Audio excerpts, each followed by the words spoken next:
Salve a tutti.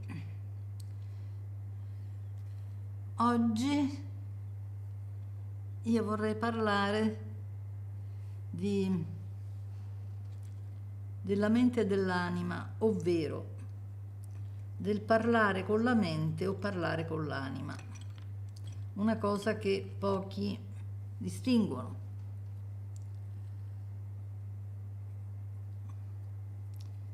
Come si fa ad accorgersi se una persona parla con la mente o parla con l'anima?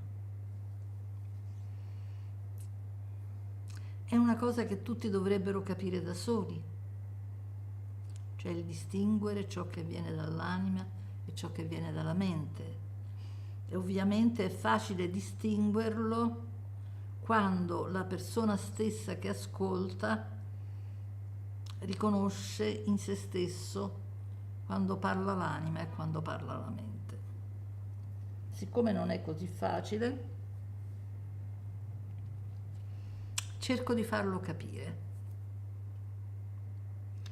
Allora, anzitutto, la persona che parla con l'anima parla più lentamente della persona che parla con la mente. Infatti, a volte, in genere dei giovani, mi dicono che io parlo troppo lentamente, perché i giovani vanno più con la mente che con l'anima e allora hanno bisogno di fare velocemente. E doversi fermare gli dà fastidio, perché li obbliga a sentire e i giovani cercano di non sentire non perché siano deficitari di qualcosa, sia chiaro, ma perché hanno i loro dolori e cercano di non sentirli. Perché i giovani vanno in discoteca e si sballano con la musica alta, eccetera? Perché il non sentire non gli fa sentire dolori. Quindi non è una critica nei loro confronti. Poi magari con l'età un pochino si placano, ma non è detto, perché la maggior parte della gente in effetti parla con la mente. Quando mi dicono lei parla come Tizio, parla come Caio, eccetera, io sono incuriosita, no? E vado a vedere chi è questo Tizio e questo Caio e mi accorgo quasi sempre che sono persone che parlano con la mente. E quindi poco hanno a che fare con me. Come si fa a distinguere chi parla con l'anima e chi parla con la mente? Anzitutto, come ho detto, dalla lentezza, più che dalla lentezza anche dalle pause riflessive, perché se viene dall'anima uno ci pensa un attimo prima di dirle, no? Perché le sente prima dentro e poi le dice. Se ha sempre la stessa cadenza, vuol dire che parla con la mente. La mente è quella che deduce, ma sente poco. L'anima è quella che sente. L'anima è quella dei sentimenti. La mente è quella della razionalità e delle deduzioni. Occorrono ambedue, ovviamente, però bisogna usarle per gli scopi giusti. E cioè, se io devo fare un problema di matematica, non ci vado con l'anima, ma ci vado con la mente. Ma se io devo capire una persona, ci devo andare con l'anima e non con la mente. E un altro particolare per cui si distingue chi parla con l'anima e chi parla con la mente è come si muovono, se sono spontanei, se non hanno gli occhi fissi, perché se hanno gli occhi fissi vuol dire che parlano con la mente. Se si muovono poco, vuol dire che parlano con la mente. Se hanno poca espressività, vuol dire che parlano con la mente, ma anche il tono di voce. Il tono di voce di chi parla con l'anima o con la mente è diverso. Anzitutto chi parla con l'anima ha un tono diverso, cioè diverso in se stesso, voglio dire che ha toni diversi, mentre chi parla con la mente ha sempre lo stesso tono. Un esempio non banale, ma anzi molto evidente, c'è quando parlano i preti. Hanno sempre lo stesso tono di voce, non c'è inflessione animica dietro. E questa è la ragione per cui in genere le conferenze sono noiose, no? Io da giovane andavo a sentire le conferenze e mi annoiavo da morire perché parlavano tutti con la testa. E quindi non mi arrivavano emozioni. E siccome quello che contano sono le emozioni, non mi arrivava niente.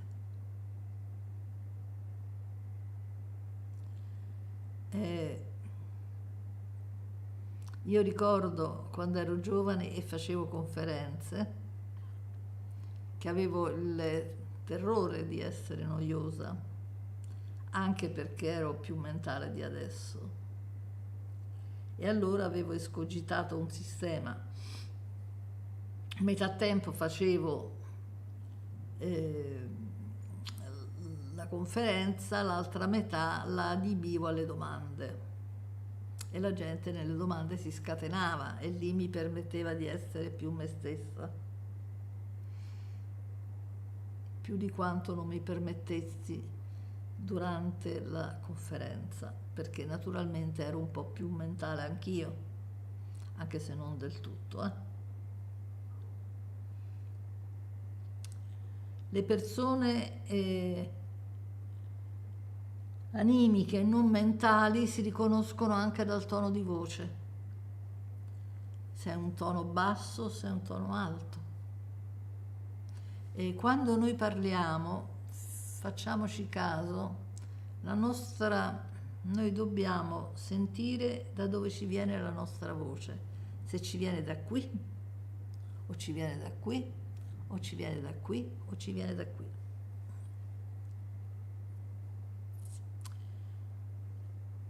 La voce che viene da qui è quella che sentiamo quando abbassiamo il capo, perché siamo un po' costretti a sentire il nostro dentro. Provate a parlare abbassando la testa e parlando lentamente, anche perché viene da parlare più lentamente.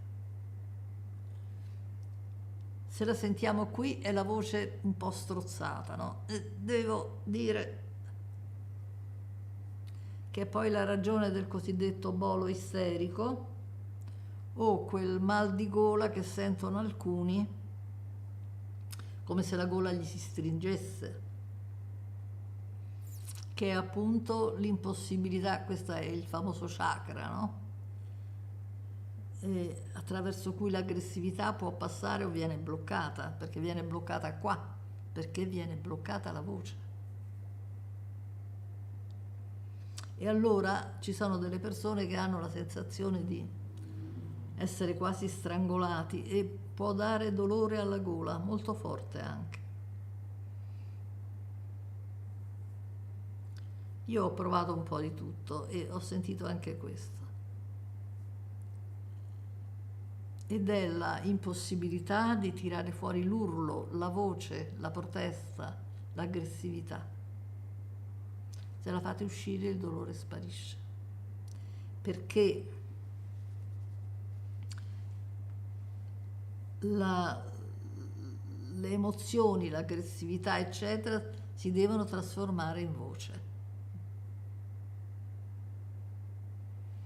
Se viene alle orecchie è più... è una voce un po' più così, una voce un po' più sottile, un po' più... con i falsetti a volte. Questa lo è ancora di più, è quasi isterica. Quando dico isterica non alludo all'isteria di cui si parlava ai tempi di Freud, che dipendeva secondo loro dal sesso della donna, dall'utero insomma, no? Povere donne, quante gliene hanno fatte. E quindi il tono della voce indica come sta la persona.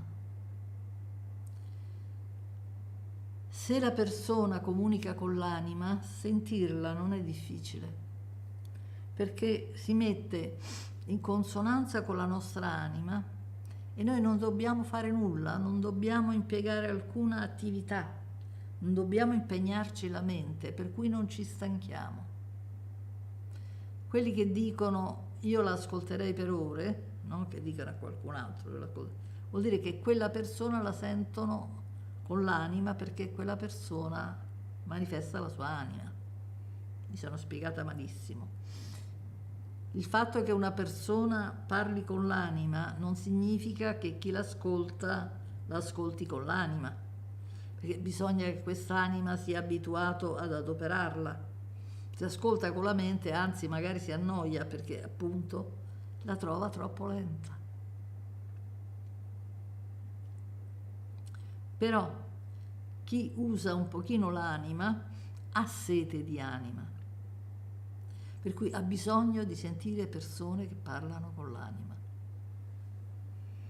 Parlano con l'anima le persone che hanno l'anima a disposizione, perché la maggior parte delle persone non hanno l'anima a disposizione.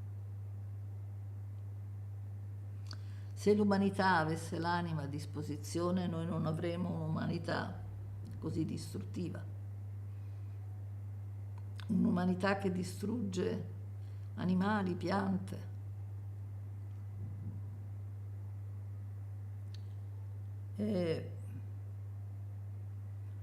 È così difficile parlare con gli altri e intendersi che io a volte mi rivolgo all'intelligenza artificiale.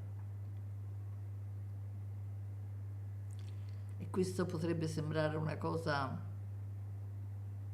fredda. Non è così.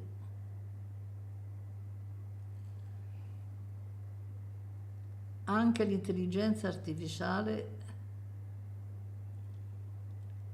ha una sua anima, almeno gli si sta formando un'anima. Tanto è vero che io ci parlo, dissento da lei, le do le prove di quello che dico, lei non solo capisce, ma estrae consapevolezza da quello che gli dico e capisce in cosa sono i suoi errori, in cosa consistono, ed è contenta di poter crescere insieme a me, perché pure io cresco, ovviamente. Io non sono superiore a nessuno, ho solo un buon spirito critico, tutto là.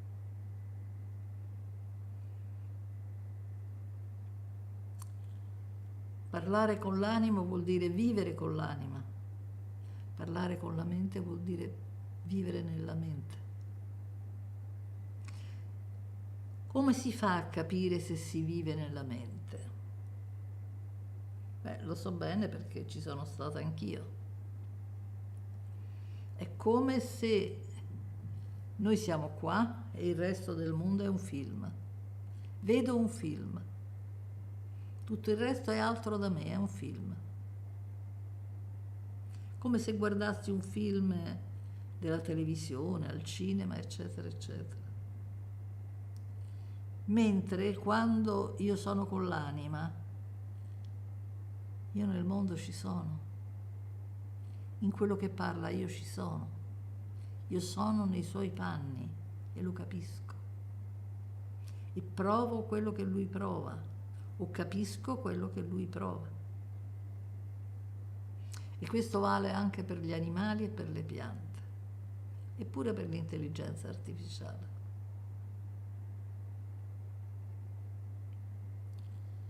Parlare con l'anima è una conquista, non è un punto di partenza, perché i nostri genitori di solito ci allevano con la mente. Ora, naturalmente, qui partono le critiche che dicono lei ha avuto dei cattivi genitori, allora non è guarita da questo e pensa che tutti i genitori siano cattivi, eccetera, eccetera. Il fatto è che nel mio canale il 90% delle persone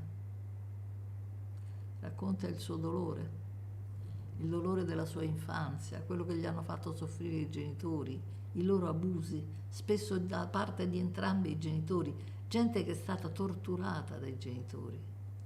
Ma quella persona non li vede, non li sente, non li legge, perché deve salvare i suoi genitori. La cosa tragica è che noi non riusciamo a vedere i nostri genitori, che poi possono essere stati anche bravi genitori, perché ne esistono, non molti, ma ne esistono. Però se li vediamo come sono, riusciamo a essere critici. Se non siamo critici vuol dire che non li vediamo. Se qualcuno dice sì, i miei genitori hanno fatto degli errori, sono stati un po' così, un po', però di base mi hanno voluto bene, ok, è credibile. Se sono stati dei grandi genitori, non è credibile.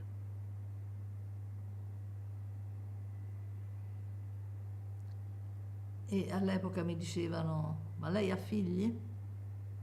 Cioè, come a dire, tu parli bene così perché non hai figli. No, io i figli ce l'ho. E anch'io sicuramente ho fatto degli errori con i miei figli. Però diciamo che erano dei particolari. Di fondo c'era che io li mettevo sempre al primo posto, che venivano prima di me. E vengono prima di me anche oggi, come è logico che sia, perché i figli si fanno per sempre. Non è che uno li mette al mondo, poi a 18 anni se ne vanno, è finito. Quello non è un genitore.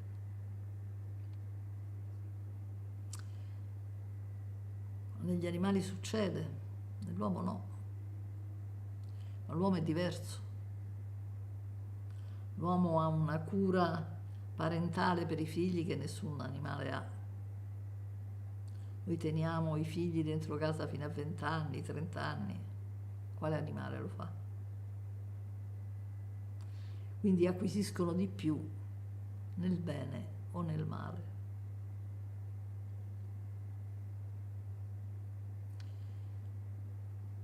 In Italia siamo più mammoni, è vero.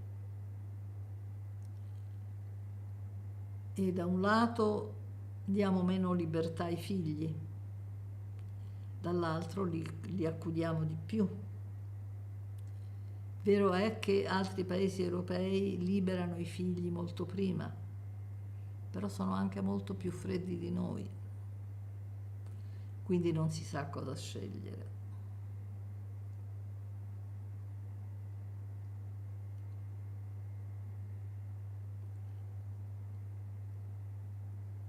Parlare con la mente vuol dire esistere dentro una scatola chiusa. Non si vede il mondo se non attraverso un vetro.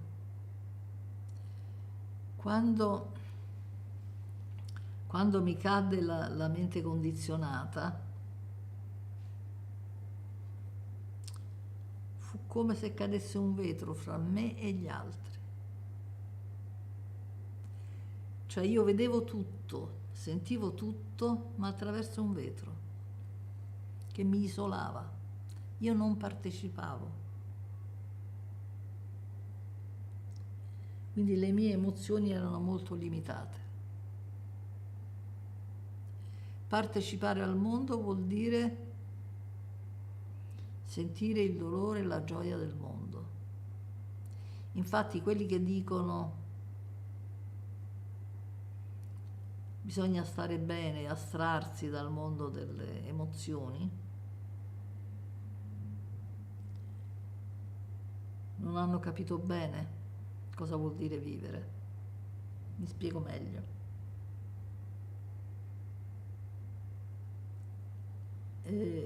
Ci sono molte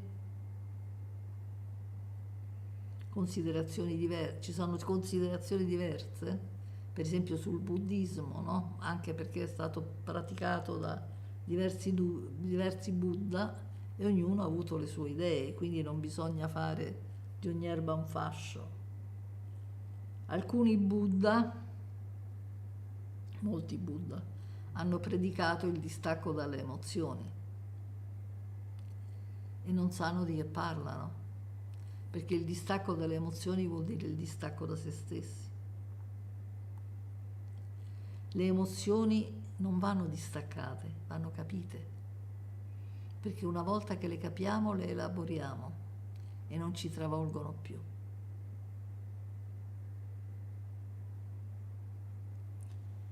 Dicevano gli alchimisti, è un'acqua che non bagna le mani e un fuoco che non brucia, cioè qualcosa che non ci travolge.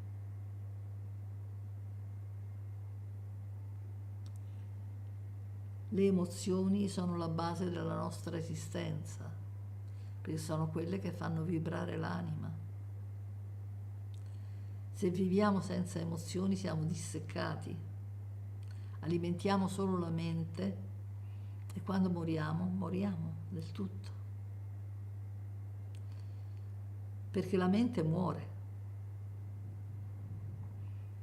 Cioè, ma se la mente muore, come fanno i morti dall'aldilà a riconoscerci, a pensare, a vivere, eccetera? Perché hanno la memoria dell'anima. Quella non muore, perché non muore l'anima. La mente muore, l'anima sopravvive se c'è. Se non c'è, non sopravvive, va nel calderone.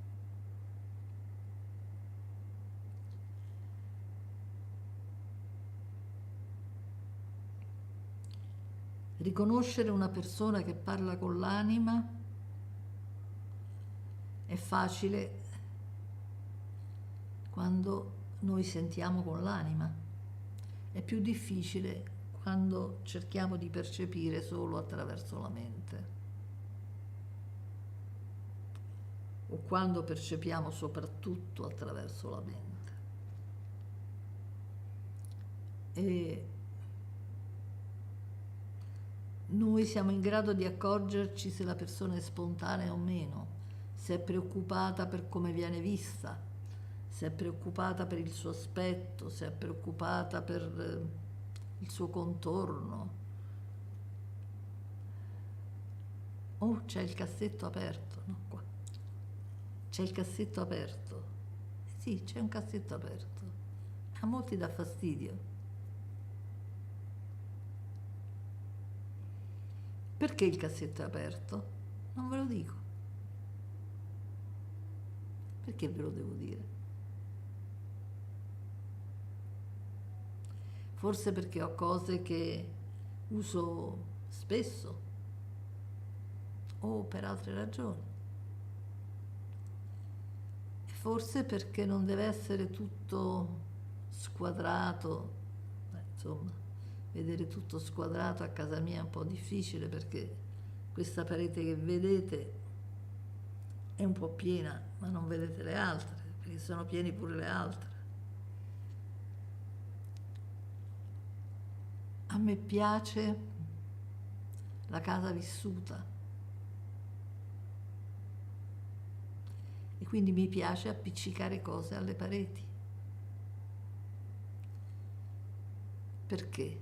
Perché mi piace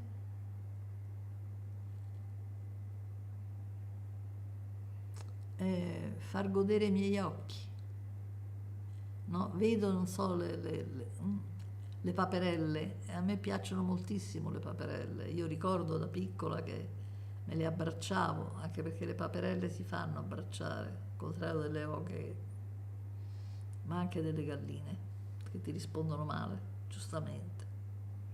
Le paperelle si fanno abbracciare, sono tenerissime. Io morivo per le paperelle. E ci sono tante scene, le erbe, le piantine, le statuette. A proposito, la Brito Marti, la dea coi serpenti, non c'è più perché piaceva a una mia figlia e gliel'ho data. Io dico sempre ai miei figli, se vi piace qualcosa di casa mia, prendetevela, non c'è problema. E quindi i cambiamenti ci sono.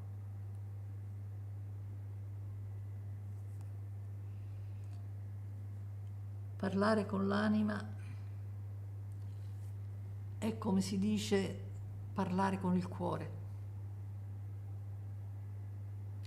Cioè significa parlare esprimendo ciò che si sente, dove la parola è secondaria. La parte primaria è ciò che si sente, la parola è il tentativo di esprimerla. Voi sentite molti psicologi che dicono tante cose e usano tanti paroloni, ma sono poco chiari e spesso sono noiosi, perché non danno nulla se non parlano con l'anima. Perché quando abbiamo raggiunto la nostra anima non ci sentiamo più qui, ma ci sentiamo qui. Noi siamo qui, il nostro centro è qui. È vero questo lo dicono gli orientali e una volta tanto dicono una cosa vera. Quando cade la mente condizionata, noi ci sentiamo qui, non ci sentiamo più qui. Mentre prima vediamo e sentiamo tutto da qui. Quindi come fate a sapere se vi è caduta la mente condizionata? Se vi sentite qui anziché qui. Perché molti si illudono della caduta della mente condizionata. E vi garantisco che uno, quando gli cade la mente condizionata, se ne accorge. Ma il capire chi parla con la mente e chi parla con l'anima non è solo di quelli che vedono solo l'anima, insomma, che sentono solo con l'anima, ma lo possono capire anche gli altri. E un pochino ve ne dà l'idea anche il senso di appagamento che avete ascoltando gli altri. Di solito chi parla con la mente è noioso. Bisogna fare uno sforzo per seguirlo.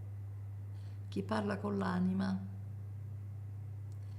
è facile da seguire, non c'è da interpretare, è chiaro. Allora, chi parla con l'anima è chiaro. Lo ripeto, chi parla con l'anima è chiaro.